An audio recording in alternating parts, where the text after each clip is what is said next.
Сега ще ти покажа нещо. Ще изчакаме, ние на толкова опашки чакахме. И този човек от колата сигурно ни припсува. Надали тук при патките са тигрите, това с тигрите, алигаторите. Умряла съм да му снимам тръстиката. Абе, там има табели. Не, трябва да се върнем, Трябва да се върнем.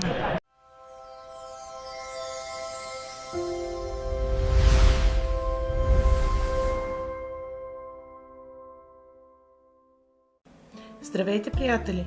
Добре дошли в трета част на нашето приключение във Валенсия. Радвам се, че отново избрахте канала Smarty Trip, но ако все още не сте се абонирали, направете го с един клик, защото това пътуване далеч не е последното. Да си ходим? Не, да ходим да видим. Днес започваме от плажа на Алборая. Място, където днес е истински рай за разходки, с прекрасни заведения, палми и страхотна атмосфера. Но знаете ли, че ако бяхме тук преди малко повече от век, картинката щеше да е коренно различна? Виж го, Дакила. В миналото Валенсия буквално е била обърната с кръп към морето. Хот-дог в пясък. За градския елит плажа изобщо не е бил място за почивка. Тук по крайбрежието са живели само бедни рибари и хора от най-ниските слоеве на обществото. За тогавашните граждани това е било нещо като гето.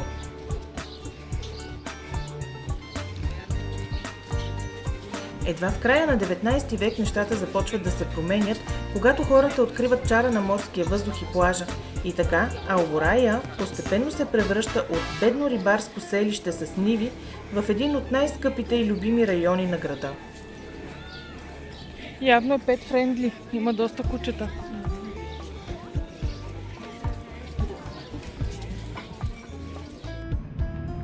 След като се насладихме на слънчевия плаж и морския бриз, е време да се върнем обратно към града. А целта ни е да стигнем до една наистина впечатляваща арка, която се вижда малко по-напред – Пуерта дел Мар. Името й означава морската порта и хич не е случайно. На това място някога се издигала една от основните порти на старата крепостна стена на Валенсия. Точно от тук са влизали абсолютно всички стоки и търговци, пристигащи от към пристанището. През 19 век обаче стените са съборени. Днешната арка е изградена през 40-те години по проект на архитекта Хавиер Гуерлих. Тя всъщност е прецизно копие на друга изгубена порта – Пуерта дел Реал, но е изградена с конкретна цел, като паметник за загиналите в гражданската война. И така със своите три величествени свода, тази арка днес стои като страхотен исторически символ, който ни посреща при завръщането ни от плажа директно към оживения център. И точно срещу триумфалната арка вижте на какво попадаме. Този гигантски фикус е засаден тук още през далечната 1852 година. Стволът му е толкова огромен, че са нужни поне 10 души, за да го прегърнат. А с тези невероятни въздушни корени изглежда абсолютно като излязъл от филм.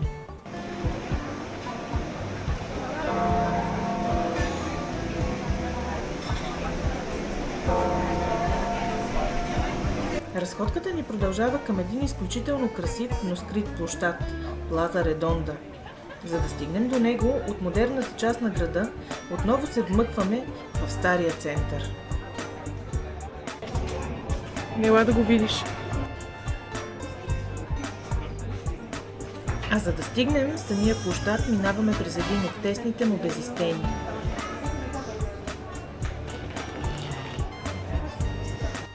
Скрит вътре между сградите се разкрива този перфектно кръгъл площад, построен още в началото на 19 век от архитекта Салвадор Ескрик. Местните с обич го наричат Елклот, което означава дупката, заради затворената му и необичайна форма.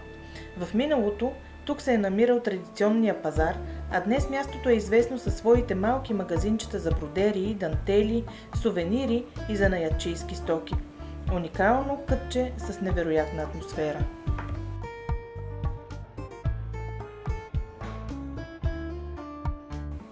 Отправяме се към една от най-интересните спирки в програмата ни. Да, отново е църква, Свети Николай, но вътре ни очаква една наистина невероятна изненада.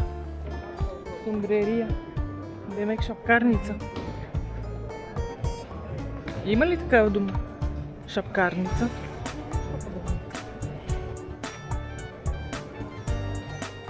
Ето тук, където не дава да му снимаме полулеите. Все па едни полулеи. Има огромни табели. Умряла съм да му снимам тръстиката. Абе, там бе има табели. Вътре.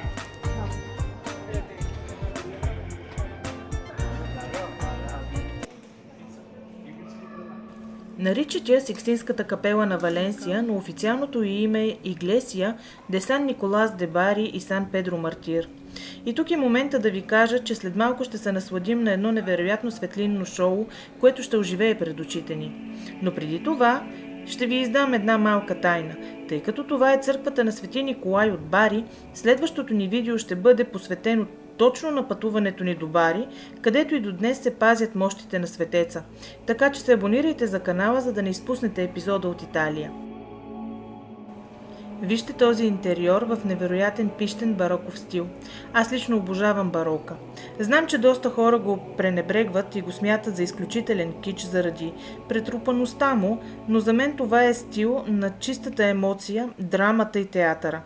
За разлика от по-обикновения ренесанс, барокът цели да те грабне, да те разтърси и да покаже рая на земята чрез пишността, златните орнаменти и силни контрасти. Историята на църквата е изключително богата. Мястото е било свещено още от древността. Първо тук е имало римски храм, а по-късно арабска джамия. През 1238 година, след като крал Хайме I завладява града, мястото е осветено като една от първите християнски енорийски църкви в Валенсия. Първоначално е построена в готически стил през 15 век, но между 1690 и 1701 година вътрешността е изцяло преобразена в този впечатляващ барок. Най-забележителният детайл безспорно е тавана. Той е изрисуван от валенсианския художник Дионис Видал и покрива 2000 квадратни метра с фрески, разказващи за живота на двамата светци-покровители – Свети Николай и Свети Петър Мъченик. Освен с изкуството си, църквата е известна с една страхотна народна легенда. Свети Николай е бил известен със скритото си добротворство. Именно от него произлиза и образът на дядо Коледа. Историята разказва за един беден баща с 3 дъщери, който нямал пари за зестрата им и щял да ги продаде, за да оцелеят.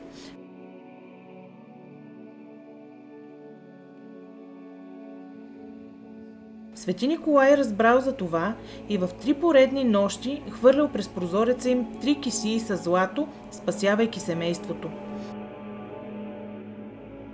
От тази легенда във Валенсия се ражда традицията камината с де Сан Николас. Вярва се, че ако извървиш пеша пътя до църквата в 3 поредни понеделника, помолиш се и пазиш пълно мълчание през целия път, Свети Николай ще ти изпълни едно почти невъзможно или много трудно желание. Споделете ми в коментар, вие били ли сте в тази църква 3 поредни понеделника, избъдвало ли ви се желанието?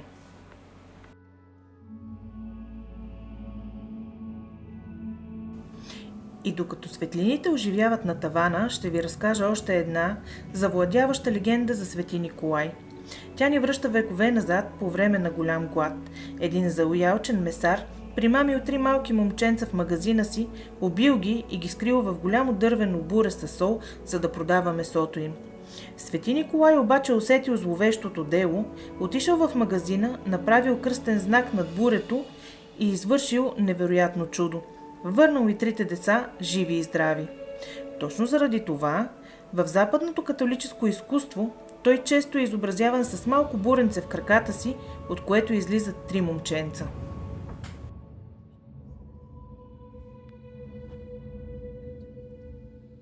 А знаете ли защо църквата всъщност има 2 имена? Всичко започва през 13 век, когато крал Хайме I подарява сградата на Доминиканския орден. Новите стопани искали да я кръстат на своя светец Свети Петър Мъченик, но местните жители толкова много обичали Свети Николай, че категорично отказали да го заменят. За да няма конфликти, накрая решили да запазят и двамата. Така църквата и до днес носи имената им съвместно.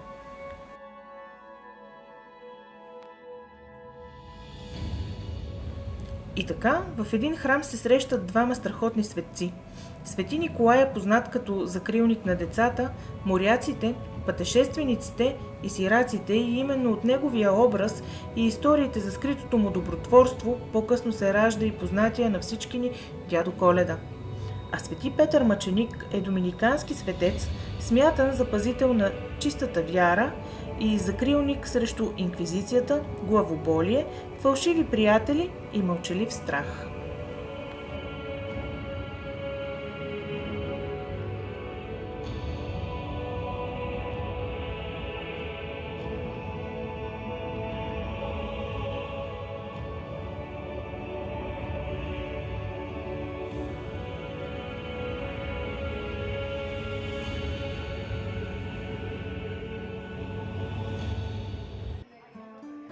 След тази невероятна духовна и визуална наслада в църквата, вече сме отново по уличките на Валенсия.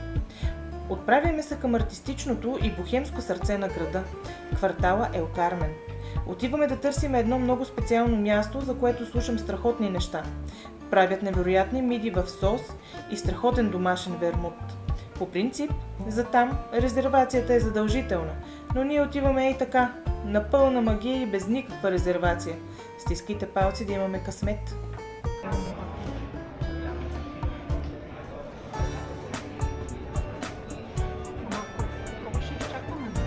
Ще изчакаме, ние на толкова опашки чакахме.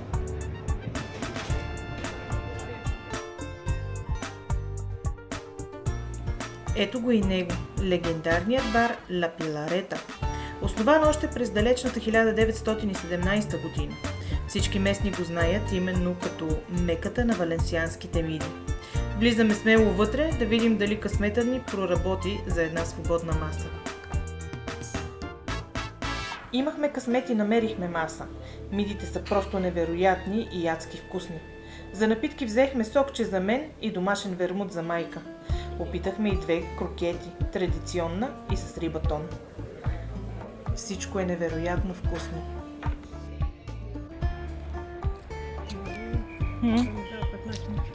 Как 15 минути пеша? Вече сме в зеленото сърце на парка Турия. Пред нас се издига Музея на науката. Истината обаче е, че нашата крайна цел днес е съвсем друга. А докато стигнем до нея, нека се разходим и разгледаме какво друго има наоколо.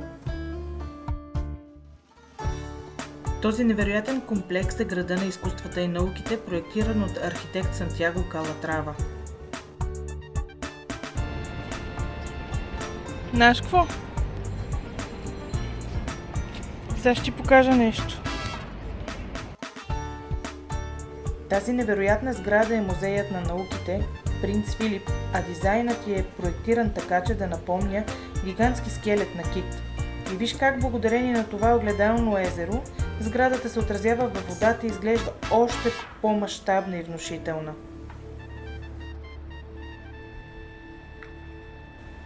В комплекса, освен Музея на науките, се намира и IMAX киното, невероятната оперна сграда и красивата ботаническа градина под арките. Но нашата истинска крайна цел днес е най-големия аквариум в Европа – Океанографик. Отиваме там с една конкретна цел – да видим отблизо белугата. Тук е единственото място в цяла Европа, където може да се види това невероятно арктическо животно. Белугите са невероятно умни и специални животни. Знаете ли, че всъщност не се раждат бели, а сиви и побеляват чак когато пораснат? Изключително бъбриви са и издават толкова силни звуци, че се чуват дори над водата. Шията им е толкова гъвкава, че могат да въртят главата си във всички посоки, а благодарение на меките си лицеви мускули, буквално могат да се усмихнат.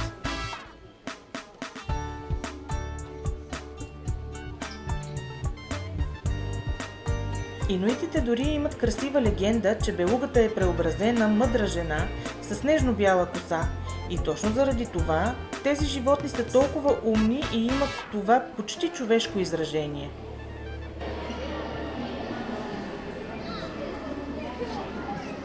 Ма заглежда се, бе!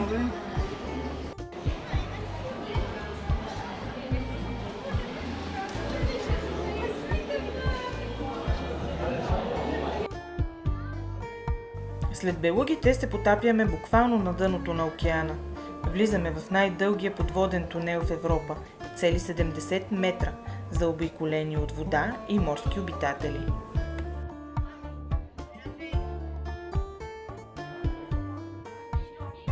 Точно над главите ни плуват десетки видове акули, огромни скатове и морски костенурки.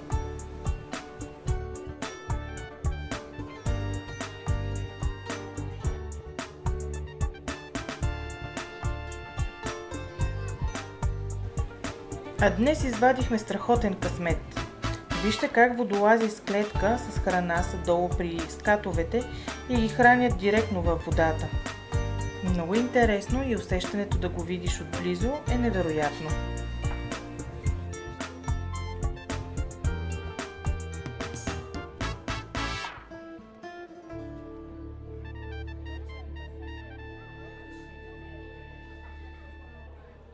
Океанографският парк е толкова огромен, че буквално се чувстваш в истински подводен град. Целият комплекс е разделен на различни зони, които пресъздават най-важните морски екосистеми на планетата. От тропическите морета и Арктика до Червено море и Средиземноморието. Тук живеят над 45 000 животни от повече от 500 различни вида.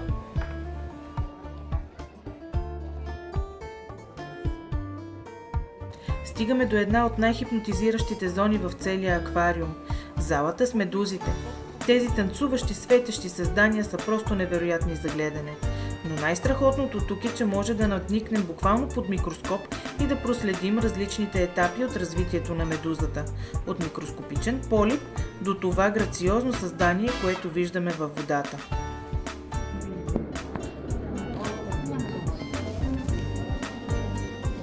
Гликва маничко.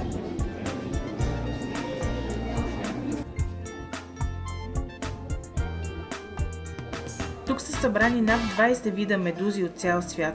От хипнотизиращата лунна медуза и японската коприва с дълги пипала до супер забавната медуза пържено яйце, която наистина изглежда точно така. Светлината и плавното им движение правят залата да изглежда като от друг свят.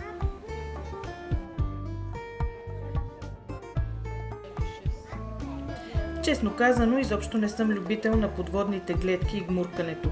Даже малко ме потиска да съм заобиколена от толкова много вода от всякъде. Затова излизаме бързо на повърхността, хем да си поемем въздух, хем да се полюбуваме на сладките тюленчета. А след това продължаваме към истинската черешка на тортата.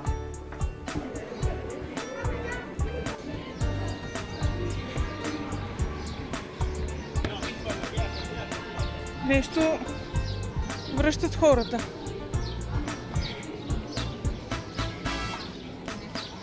Агора де Омар. Добре, сега втори опит ще направя да влезна.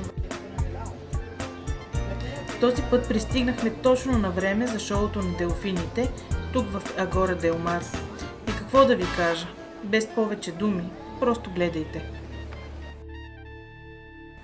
Знам, че за много хора това, което виждате в момента е просто шоу. Знам и че темата с делфинариумите е изключително чувствителна. У нас от години се борим за затварянето на този във Варна и истината е, че дивите животни не са създадени за да живеят в бетонни басейни и да задоволяват нуждата ни от зрелище. Когато застанеш тук, сърцето ти неизбежно се свива. Но тук, в най-големия делфинариум в Европа, има една важна разлика, която променя всичко. Това не е просто атракцион. Всичко е създадено с огромна образователна и научна цел. Фокуса не е върху капризите на хората, а върху опазването на океана и дълбокото уважение към интелигентността на тези създания. Тук няма насилие или дресура на всяка цена. Треньорите работят с любов, а самите делфини участват абсолютно доброволно. Ако някой от тях няма желание днес да се покаже, просто остава да плува свободно. Нещо повече, за това място стои фондация, която денонощно спасява и лекува бедстващи морски обитатели по бреговете на Испания. Чувството да си тук е смесено. От една страна виждаш тяхната невероятна грация и усмивки, а от друга осъзнаваш колко много сме им длъжни. Но ако това представление успее да накара поне един човек да обикне океана и да реши да го пази, значи може би всичко това има смисъл.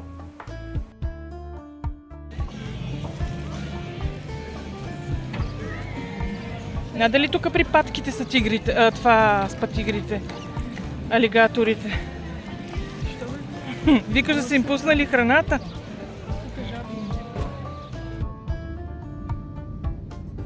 И така дойде време да се разделяме с Испания.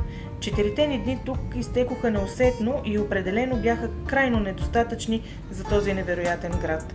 Щастлива съм, че Испания ме посрещна толкова слънчева. И въпреки раните по краката от ходене, Валенсия остави в мен онова специално усещане, че искам да се върна. Дори бих живяла тук. Темперамента на хората, тяхната топлина и сърдечност страшно много ми допадат. Но се прибираме, за да се подготвим за следващото приключение.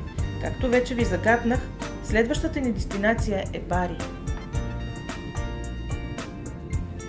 Нека се насладим за последно на тези невероятни гледки към Валенсия от високо.